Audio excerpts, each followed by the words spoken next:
I'm John Bailey, and let's just jump right on into my review of Star Wars: The Bad Batch, Season 1, Episode 5, Rampage. So, in this episode, they end up going to Nar I believe, if I got the right planet. But they go to a planet to look for a old Jedi contact, and because they need to earn credits, get supplies, that kind of stuff.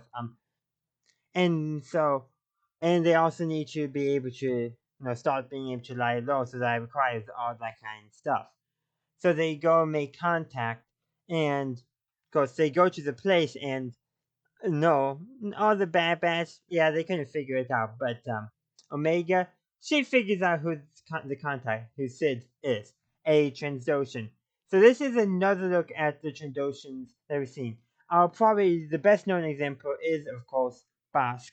But we also get examples in Aftermath of a very minor character there. And then, of course, we also have one of the pilots in Star Wars Squadrons. So this is probably, I would say, the fourth major, probably more like third major, because the Aftermath Trandoshan is a pretty minor character. But still the fourth major or somewhat major Trandoshan that we get to see. And she's basically an information broker. She and the Bad Batch make an agreement.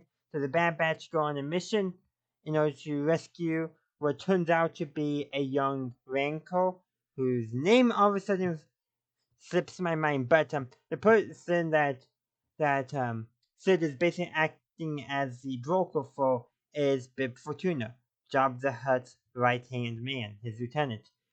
But this is not the same Rancor as in Return of the Jedi, because in the Aftermath book, it's the name of that Rancor is established, which is different than the name of the young Rancor in this episode.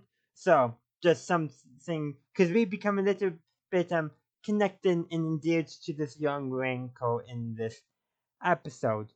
And also during this mission, they happen to save a bunch of individuals that Zygerians were holding as slaves. About 4 or 5 of them. And so it's really just a mission to start one, add some moral grays, make this more morally gray. Like, is Sid a good guy in that? What exactly is going on here?